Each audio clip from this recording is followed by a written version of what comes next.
Good afternoon, everyone. This lecture will be one of three talking about metabolic syndrome in pediatrics.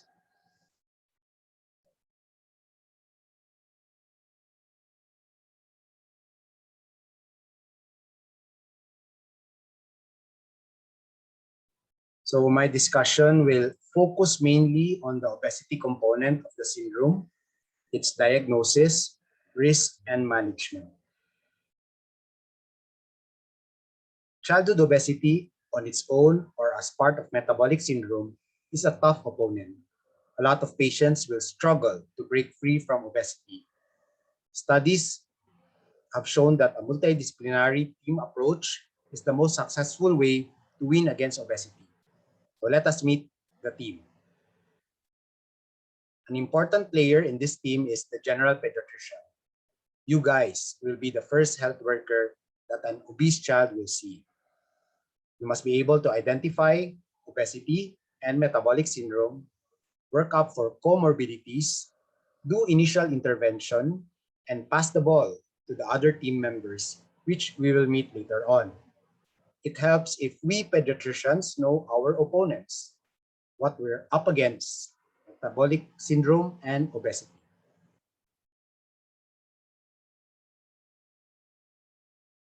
Being overweight or obese is most of the time due to adiposity or excessive fat accumulation. And this happens when we are not using all the calories that we take in.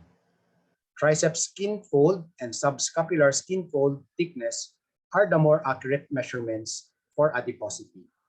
However, most of us don't have the tools to measure these skin folds. Computing for the body mass index is the most practical way of identifying adiposity. BMI is also a very good predictor for several health risks. It is easy to compute for your BMI. You just need to get your weight in kilograms and divide it by height in meters squared. Most Western countries have their own BMI references, like the CDC chart of the US. Overweight is between 85th to 94th percentile. Obese is BMI equal to or more than the 95th percentile. And severely obese is BMI more than 120% of the 95th percentile. For children less than 2, however, we do not have a reference standard for BMI. So instead, we use the weight for length chart from WHO. Overweight is above the red line on top if we are using the Z-scores, or on top of the yellow line if we are using the percentile charts. Obese is above the black line or Z-score above 3 standard deviations and above the red line for the percentile charts. For those 2 years old, the Philippines does not have its own growth reference standard. So we still make use of the WHO growth charts for BMI in Z-scores or in percentiles. These are the charts for the ages 2 years old to 5 years old each group. And this is the chart for the 5 to 19 years old. And you can download these charts for free at the WHO website. Metabolic syndrome, formerly known as insulin resistance syndrome or syndrome X, is not a disease. It is the occurrence of several metabolic abnormalities in an obese patient, including hypertension, insulin resistance, and dyslipidemia. We have several accepted definitions for metabolic syndrome. The only one that takes into consideration pediatrics is the one coming from the International Diabetes Federation. We cannot label metabolic syndrome in the less than 10 years old, but we can screen for comorbidities if the child has a waist circumference above the 90th percentile. For the more than 10 years old, we consider metabolic syndrome if he has central obesity as determined by a waist circumference of more than 90th percentile and having 2 or more of the following: high fasting blood sugar, high triglycerides, low HDL, and or hypertension. Since we do not have a waist circumference standard for Filipino children, Dr. Kuwa in her study use waist circumference to height ratio of more than or equal to 0.5 to label central obesity. The waist height ratio can be considered as an alternative to waist circumference to identify central obesity. Metabolic syndrome in childhood is a predisposition to type 2 diabetes mellitus and cardiovascular diseases when they reach adulthood. And at the core of this syndrome is central obesity and insulin resistance. And from these two, the other comorbidities of metabolic syndrome develop. Genetics and an unhealthy diet and lifestyle are factors for obesity and insulin resistance. And since we cannot change our genes, the management of metabolic syndrome is primarily focused on dietary and lifestyle changes and the different pharmacologic interventions needed to address the comorbidities present. Prevalence of pediatric metabolic syndrome varies between studies because they were using different criteria, some reporting as high as 26%. And in the 2012 study of Dr. Kua, around 20% of the adolescents included in the study were obese. Among 11% were overweight, and almost 20% of the overweight and obese in this study met the criteria for metabolic syndrome. Worldwide, there is increasing number of children with metabolic syndrome, and this parallels that of childhood obesity. In the Philippines, prevalence of overweight individuals are rising in all age groups.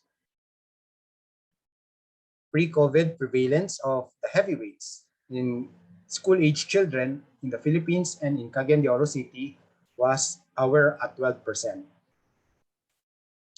And the teenagers also more or less had the same prevalence. In all economic classes, childhood obesity is present. And the same can be said for our teens. We have obesity in the rich, middle class, and in the poor economic strata. The prevalence of teenage obesity in the Philippines has almost doubled in the last 10 years. And this makes you wonder, what happened? In the United States, the prevalence of childhood obesity is at 20%, and even reaching up to 50% among Latinos. And that is why they have declared childhood obesity to be epidemic there. It seems that Philippines will soon catch up if we continue our trend. This study in India suggests that children have gained significant weight during the pandemic. And the subjects included in this study were students enrolled in online classes. We do not want our kids getting fat because we know that this increases their risk of getting severe COVID. And so why are our kids getting fat? Genes, maternal diabetes, parental obesity, and birth conditions like macrosomia and prematurity, and when the neonate or infant are not breastfeeding, these are risk factors that increases the likelihood of childhood obesity and metabolic syndrome. And as the child grows older, a sedentary lifestyle, smoking, and a not so healthy diet rich in calories, fat, free sugar are also risk factors. Using data from the 2013 FNRI Nutrition Survey, the Fits and Kids study exposed the diets of Filipino children. And we can see clearly that the foods and drinks rich in free sugar make up a very big chunk of the Filipino kids' daily diet. That free sugar in food is associated with obesity in both children and adults. Sucrose is broken down into glucose and fructose. But unlike glucose, fructose metabolism is almost completely in the liver. And here, fructose is extracted rapidly and converted into glucose, lactate, glycogen, and fat. Fructose is also more palatable, and there is less satiety when we take in fructose compared to glucose. Thus, this will stimulate higher consumption of food that is rich in sugar. Your sugar-sweetened beverages also have a higher fructose concentration, so more or less addictive. It has also been documented that proximity to fast food chains is a risk factor for childhood obesity. And children who eat fast foods consume more total calories, added sugar, and fat than those who didn't. Marketing strategies like food sizes, upgrades, and free toys are enticing to both parents and kids. Gone are the days of puto and bibingka. Pizza, iced coffees, and milk tea are the more popular snacks among our Filipino kids. And after COVID-19 reached our shores, due to a number of lockdowns and a lot of restrictions, food delivery seemed to be more or less the norm. Jollibee delivery, McDo delivery, and Starbucks delivery were the top delivery apps pre-COVID in the Philippines.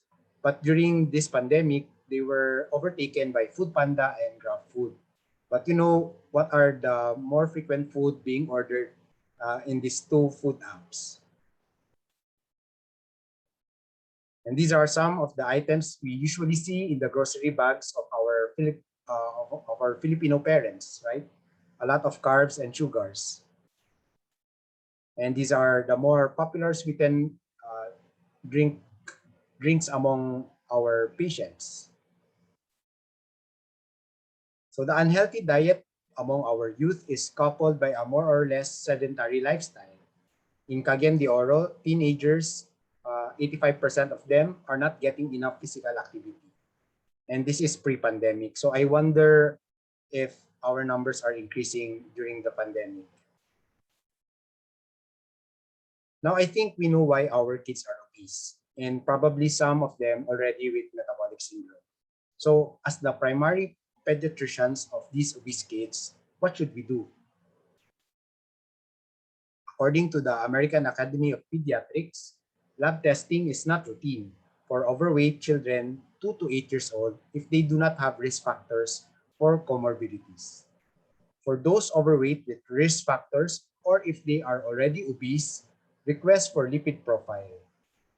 And for children 9 to 18 years old, all overweight and obese children should get a lipid profile and add FBS and liver transaminases if they have risk factors or if they are already obese.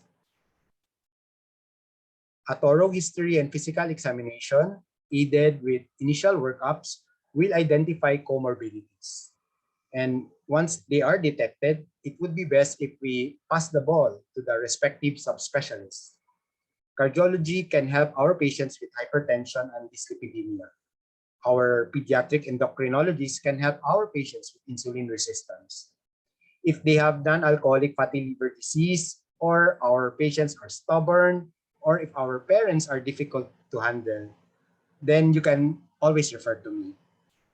If they have obstructive sleep apnea, refer to your friendly pulmonologist or sleep medicine specialist. It would also help if we refer them earlier so that we can do intervention early. Weight management is the ultimate goal, and a reduction in the body mass index can significantly improve existing comorbidities. This can be achieved most of the time with lifestyle modification. The more effective interventions combine diet, physical activity, and behavioral modifications. And in only a few patients will we need to start medications or do surgery. Weight management in children and teens should consider both maintaining the desired weight and optimizing linear growth. And recommendations on the rate of weight loss is expert opinion at best. Maintaining the weight until it becomes normal for age is suggested if our patient is less than 5 years old. And a pound a month for school-age children and weight maintenance or gradual weight loss for our teenagers not exceeding 2 pounds per week are the recommendations. Successful weight management programs are when our weight goals are individualized, achievable, and readjustable. There are a lot of things to consider when designing an effective diet program, and we have to estimate the daily caloric intake by getting 24-hour diet recall and also a food diary.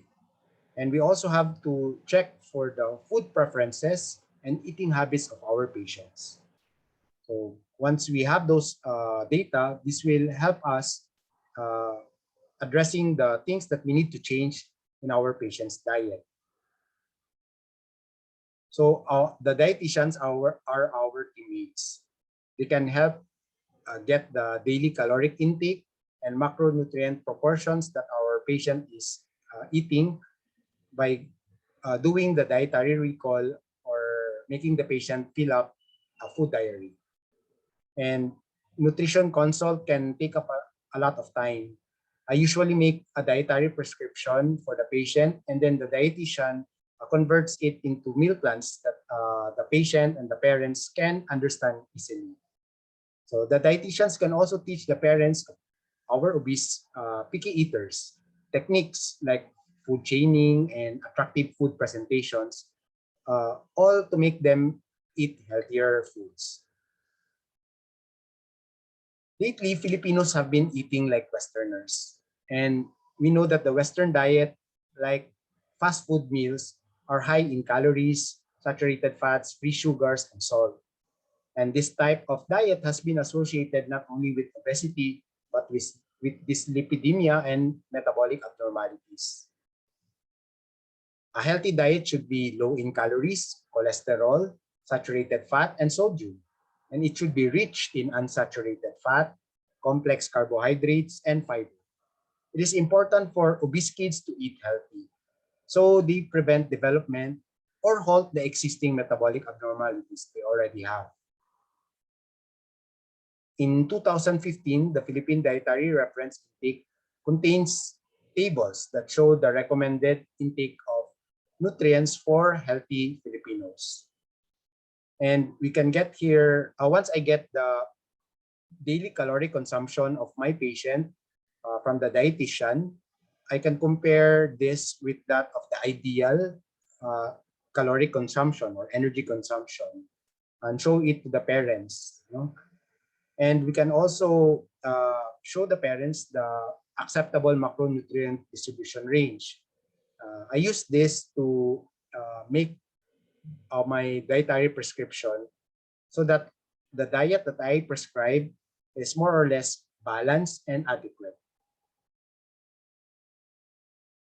The food plate model is an illustration that we can show the parents and the patient the recommended proportions of the different food groups in a plate. And we have our very own Pinggang Pinoy for kids and for teens.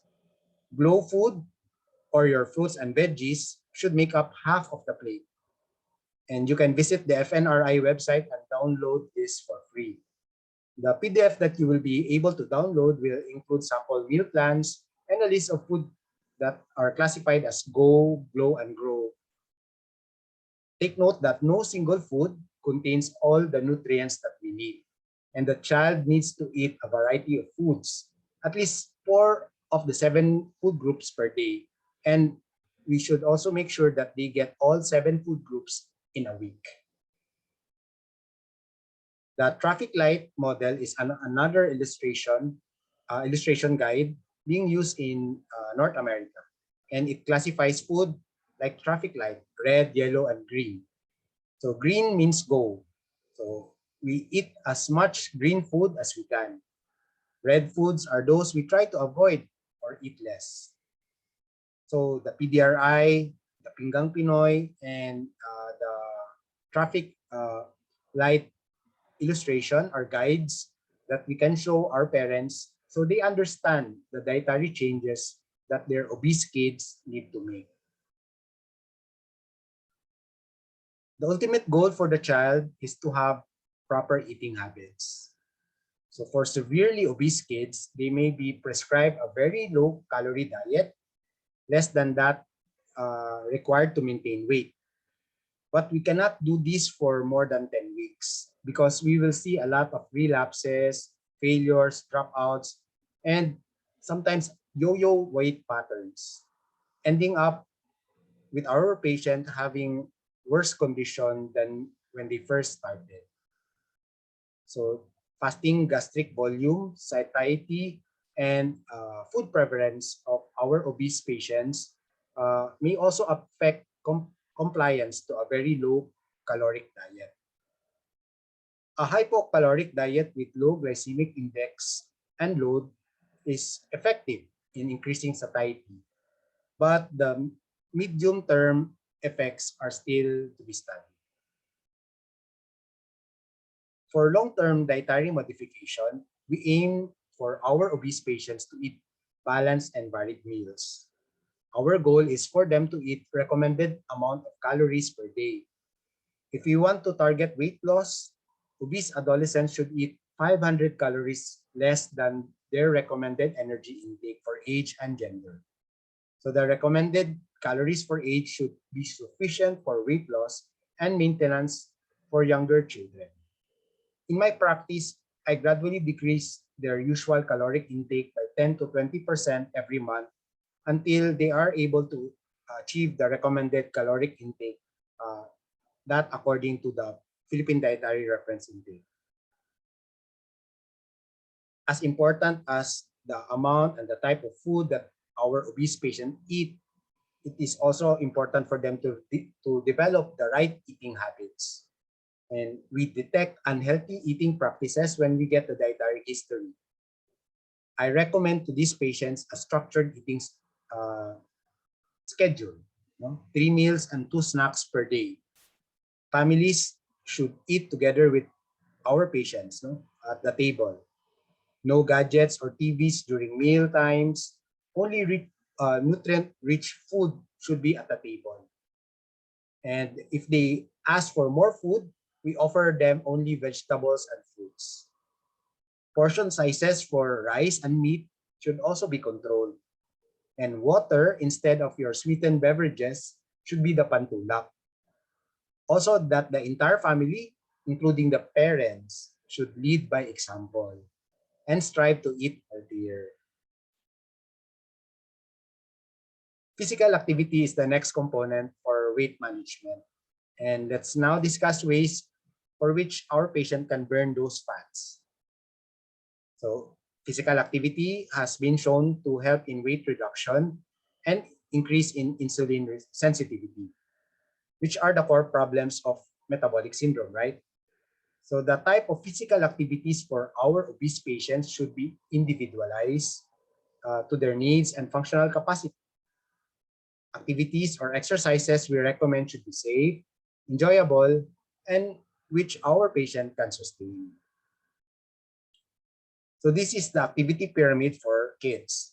At the top of the pyramid are things they shouldn't be doing often, like watching TV and sitting around playing computer games. A sedentary lifestyle due to prolonged screen time is associated with obesity and cardiovascular risk factors. We want them having an active lifestyle, doing exercise and playing sports. Daily activities like walking and doing household chores are also encouraged. Anything to keep them moving. Those daily routine activities should make up a quarter of the required 60 minutes of daily physical activity. So exercise routines should make up the rest. They can get exercise from leisure activities, sports, and exercise programs. These activities involve many muscle groups and can burn a lot of calories. It is recommended that we get to do both resistance and aerobic exercises. Some obese kids may need an individualized exercise program that take into consideration their weight goals and their capacity. And that is where a fitness coach can help. They design a fitness program for your obese patients.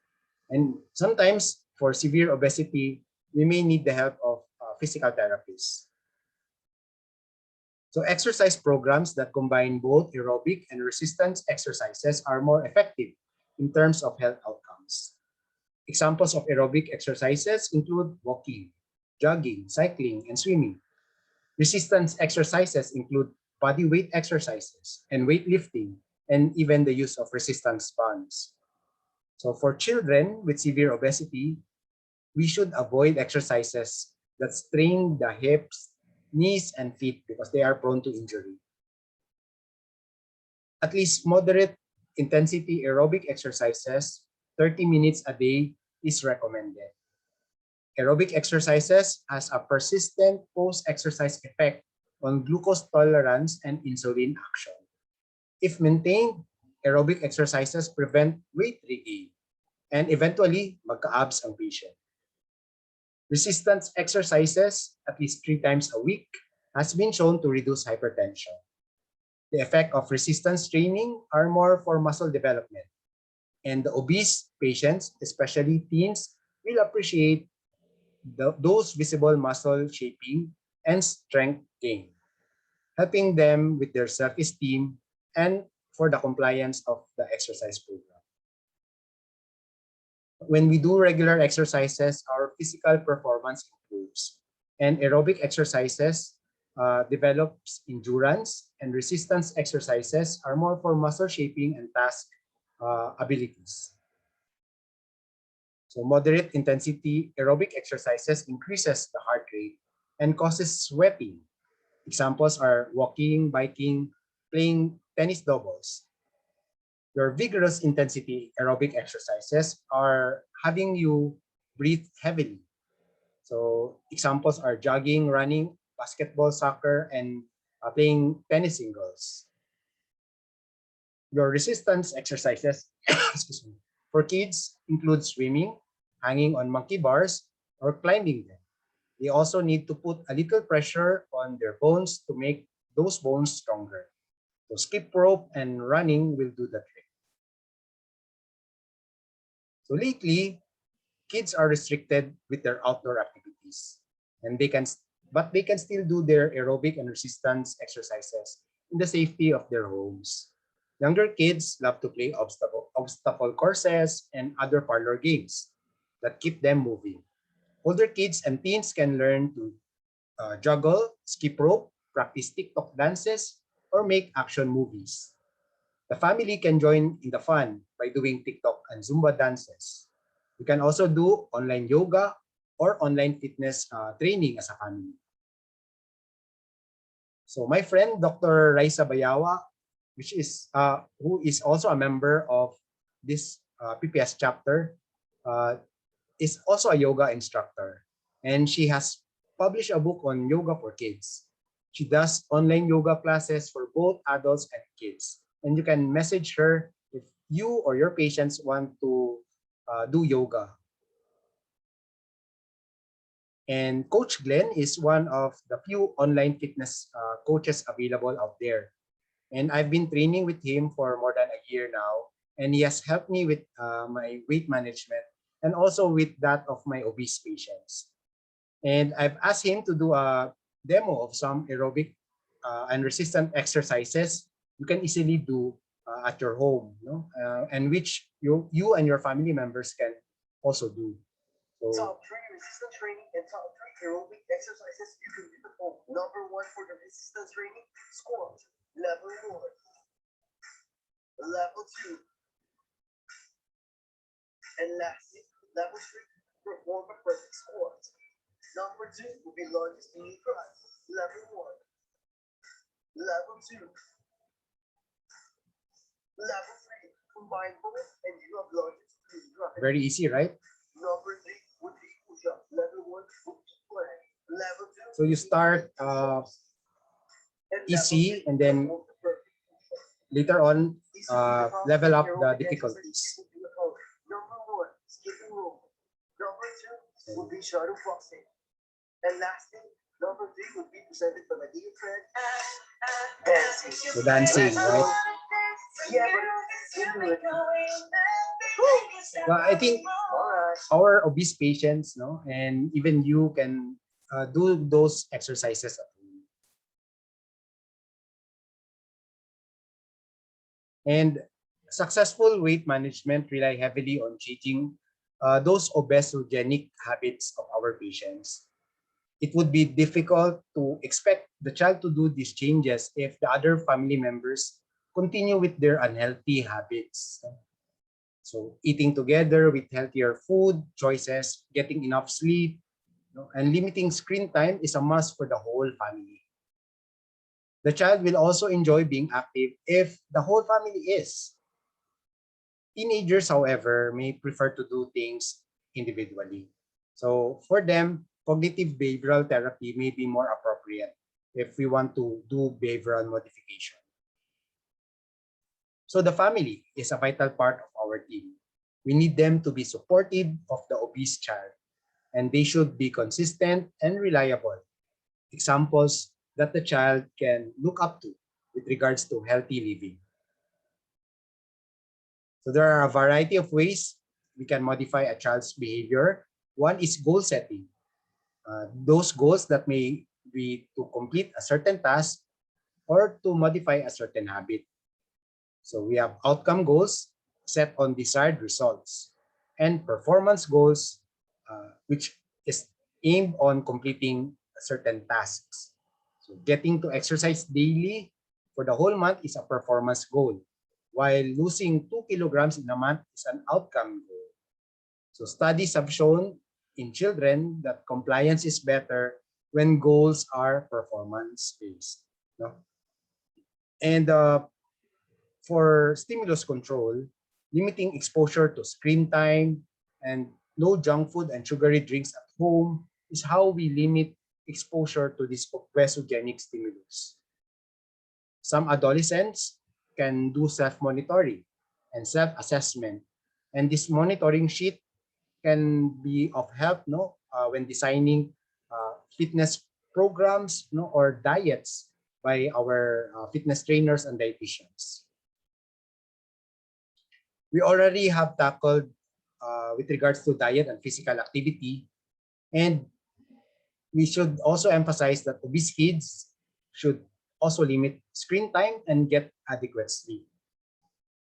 Recommendations on screen time are no exposure before the age of 2 and less than an hour of screen time per day for preschoolers and less than 2 hours per day for the 5 to 17 years old kids. We know that excess screen time is linked to obesity. While in front of the screen, children tend to eat more, are exposed to ads from fast food chains and sweetened beverages, and also in some children, screen time eats up sleep time. Following the screen time guidelines is a challenge, right? Especially nowadays. A lot of kids are on online classes and spend several hours in front of the screen. So what I advise parents is still to limit the extracurricular screen use. Parents should set rules and should plan activities for kids so that they don't stay in front of the screen for too long.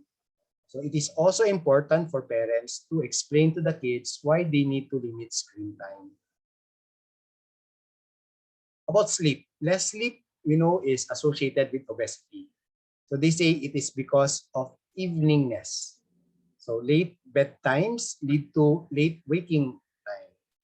And this disrupts the circadian cycle or rhythm. Your sleep-deprived kids tend to have poor health behaviors and less physical activity. Eveningness has also been observed in a lot of kids in this pandemic. So these are the recommended sleep duration for age, and it includes nap time for kids less than 5 years old. Our school-age children require 9 to 12 hours of sleep a day, while our teenagers at least 8 hours of sleep a day.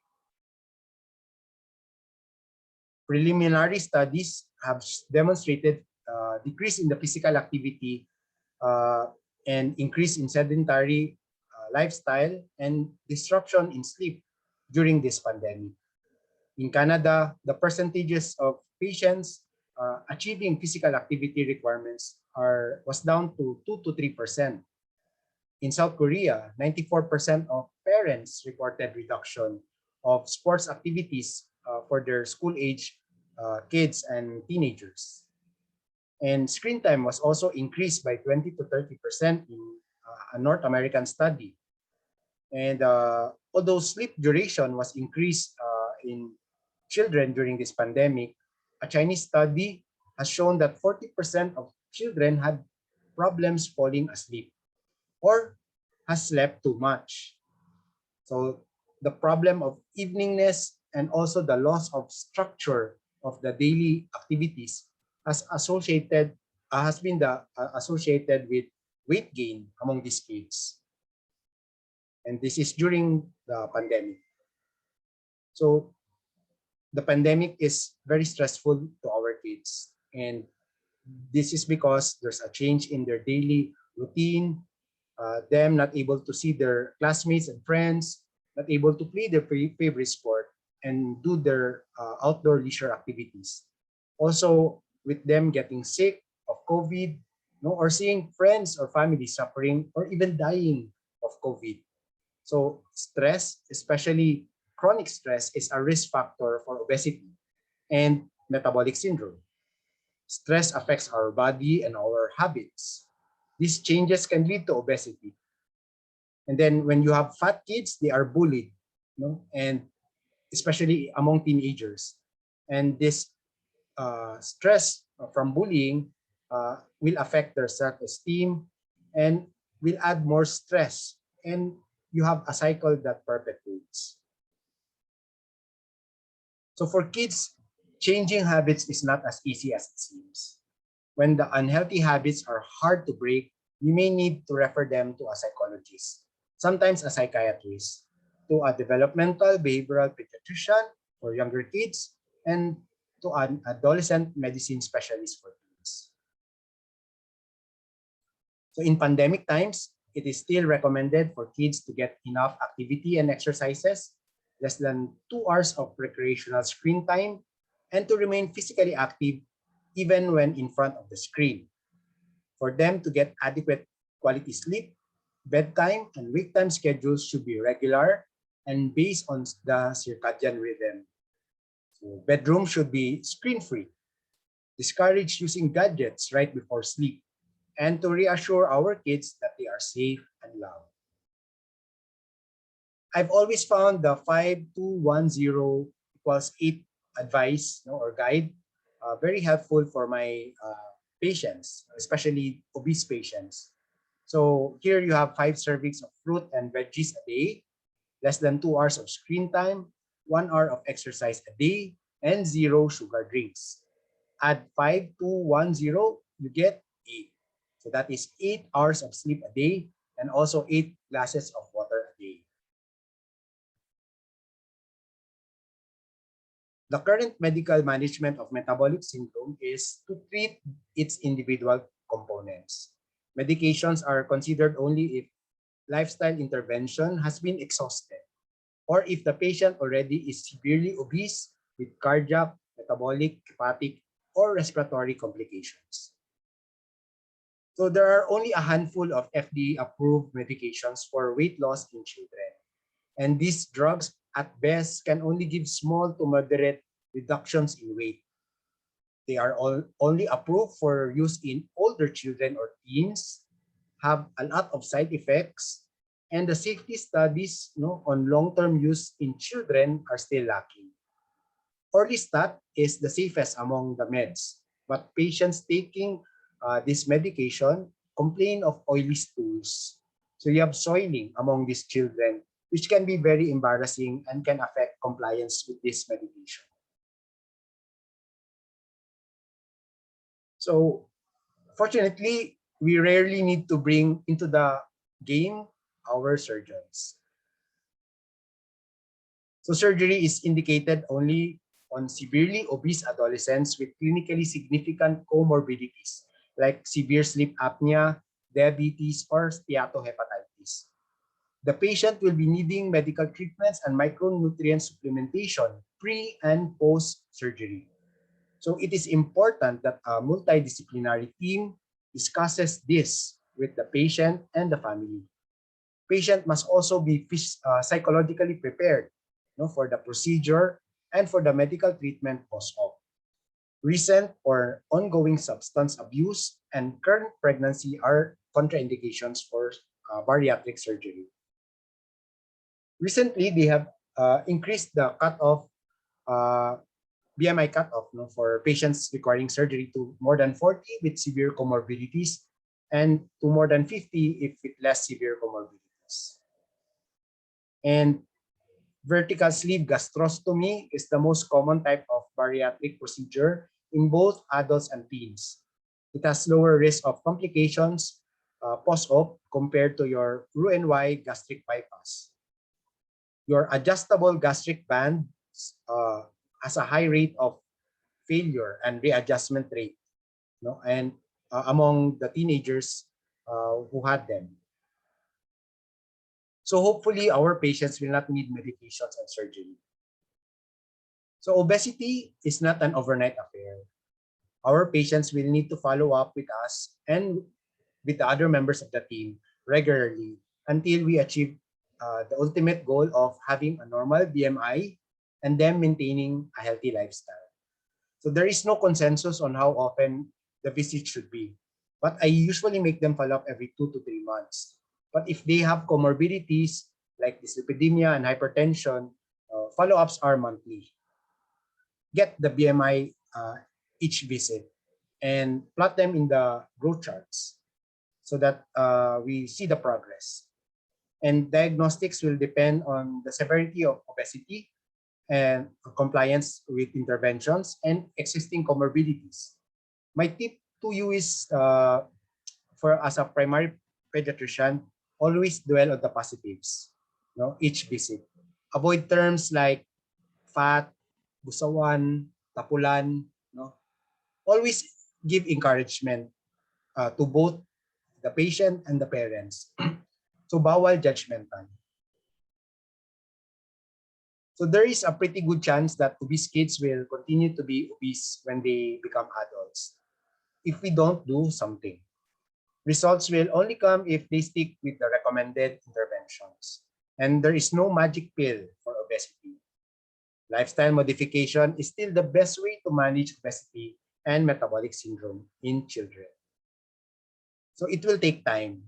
Studies have shown that patients having at least several visits to physicians, dietitians, fitness coaches, and sometimes behaviorists will most likely be the ones to lose weight and maintain that healthy weight.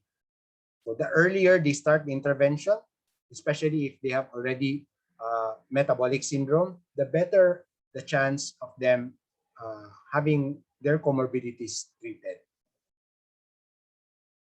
So hopefully, with lifestyle modification, we avoid having these obese kids becoming adults with type 2 diabetes and cardiovascular diseases. And we pediatricians are the point guards of the team. And we direct the place and we decide when and whom to pass the ball to. So as we see our patients grow, we educate our patients and the parents on the importance of nutrition and healthy lifestyle so that we prevent obesity. So let us make sure that they breastfeed up to the age 2 years and possibly beyond, and start complementary feeding at 6 months with the Go, Glow, and Grow foods, and eventually make them eat healthy table food when they are toddlers. So limiting screen time and getting enough sleep and exercise should be emphasized each visit. Prevention is always better than treating an already obese patient.